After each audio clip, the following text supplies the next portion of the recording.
रात की हवा में खामोशी थी, मगर एक सरगोशी ने फिजा को गहरा कर दिया।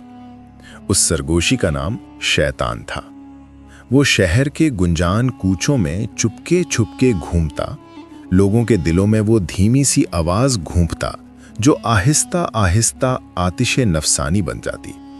उसने पहली बार एक नौजवान के कान में कहा, औरतों से मुख्तलिफ कुछ आजमाओ, तुम मुनफरिद बनोगे। नौजवान ने हंसकर सुना, मगर वही हंसी बाद में शर्मिंदगी में बदल गई।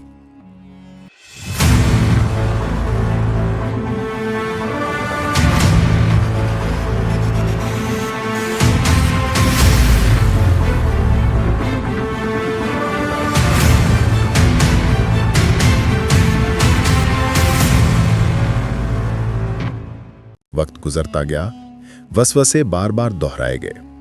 एक दिन शैतान ने बोलियानी अंदाज में पूरे गांव की महफिलों में वो जुमला फैला दिया जो जहर का बीज बन गया।